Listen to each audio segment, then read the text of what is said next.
വീണ്ടും വരുന്നവനായ യേശുക്രിസ്തുവിൻ്റെ നാമത്തിൽ ഏവർക്കും സ്നേഹവന്ദനം. ഇന്നത്തെ വായനഭാഗം പുറപ്പാട് പുസ്തകം 39 മുതൽ 40 വരെയുള്ള അധ്യായങ്ങളാകുന്നു. ഇന്നത്തെ ചിന്തയ്ക്കായി പുറപ്പാട് പുസ്തകം 40-ാം അധ്യായം 38-ാം വാക്യം. ഇസ്രായേല്യരുടെ സകല പ്രയാണങ്ങളിലും അവരെല്ലാവരും കാണുകെ പകൽ സമയത്ത് തിരുനിവാസത്തിന്മേൽ യഹോവയുടെ മേഘവും രാത്രി സമയത്ത് അതിൽ അഗ്നിയും ഉണ്ടായിരുന്നു. ഇസ്രായേല്യരുടെ മരുഭൂ പ്രയാണകാലത്ത് ദൈവ സാന്നിധ്യത്തിന്റെ പ്രതീകമായി വേർതിരിച്ചിരുന്ന കൂടാരമായിരുന്നു സമാഗമന കൂടാരം. ഇതൊരു താൽക്കാലിക വസതിയായിരുന്നു. പ്രത്യേകമായി ദൈവ സാന്നിധ്യം അനുഭവിപ്പാൻ ഉതകുന്നത് എന്ന അർത്ഥത്തിലാണ് സമാഗമന കൂടാരം എന്ന് വിളിച്ചിരുന്നത്. നിർദ്ദിഷ്ട കൂടാരം, സാക്ഷ്യ കൂടാരം എന്നൊക്കെയുള്ള പേരുകളും ഉണ്ട്. സാക്ഷ്യപെട്ടകം, ധൂപപീഠം, മേശ, ദീപം, സദാ കത്തുന്ന വിളക്ക്, അഹരോന്റെ തളിർത്ത വടി, യാഗ അർപ്പണത്തിനുള്ള പാത്രങ്ങൾ, മന്ന, തോറ ചുരുൾ ഇവയാണ് സമാഗമന കൂടാരത്തിലെ പ്രധാന സംവിധാനങ്ങൾ. ഇത്തരത്തിൽ ദൈവിക സാന്നിധ്യം വിളിച്ചോതുന്ന ഇടമായ സമാഗമന കൂടാരത്തിൻ്റെ 2 പ്രാധാന്യങ്ങളെക്കുറിച്ച് നമുക്ക് ചിന്തിക്കാം. ഒന്നാമതായിട്ട്, ആരാധനയ്ക്കായി വേർതിരിക്കപ്പെട്ട ഇടം.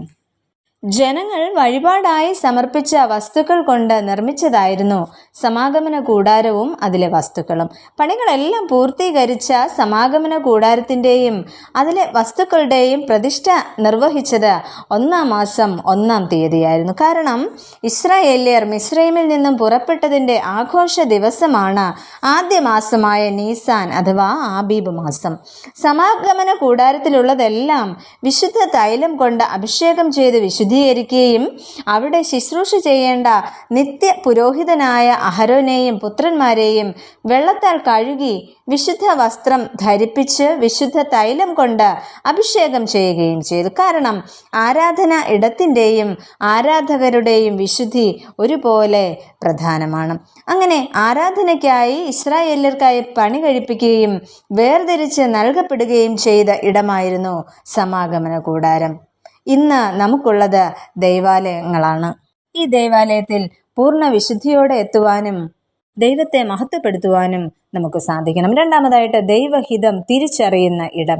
സമാഗമന കൂടാരത്തിൻ്റെയും വസ്തുക്കളുടെയും എല്ലാം ശുദ്ധീകരണം നടന്നു കഴിഞ്ഞപ്പോൾ മേഘം സമാഗമന കൂടാരത്തെ മൂടുകയും യഹോവയുടെ തേജസ് തിരുനിവാസത്തെ നിറയ്ക്കുകയും ചെയ്തു. തുടർന്നുള്ള ഇസ്രായേല്യരുടെ പ്രയാണത്തെ നിയന്ത്രിച്ചിരുന്നത് സമാഗമന കൂടാരമായിരുന്നു. മേഘം തിരുനിവാസത്തിൽ നിന്ന് ഉയരുമ്പോൾ അവർ യാത്ര പുറപ്പെടുമായിരുന്നു. എന്നാൽ മേഘം ഉയരാതിരുന്നാൽ അവർ അവിടെ തന്നെ തുടരുകയും എപ്പോഴാണോ അത് സാധ്യമാകുന്നത് അന്നേരം അവർ യാത്ര തിരിക്കുകയും ചെയ്യുമായിരുന്നു. അങ്ങനെ ദൈവഹിതം തിരിച്ചറിയുന്ന മുഖാന്തരങ്ങളായി സമാഗമന കൂടാരം തീരുന്നു.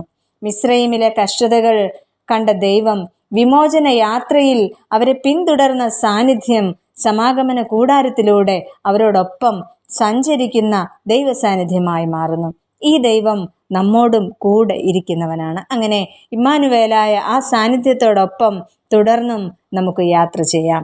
അതിനായി നമുക്ക് നമ്മെ ദൈവകരങ്ങളിലേക്ക് സമർപ്പിക്കാം, പ്രാർത്ഥിക്കാം. പ്രിയ കർത്താവേ, ഇമ്മാനുവേലായ അവിടുത്തെ സാന്നിധ്യം ഞങ്ങളോടൊപ്പം ഉള്ളതിനാൽ നന്ദി പറയുന്നു. തുടർന്നും അവിടുന്ന് ഞങ്ങളെ നിയന്ത്രിക്കുകയും ഞങ്ങൾക്ക് കാവലായിരിക്കുകയും ചെയ്യണമേ. ആമേൻ.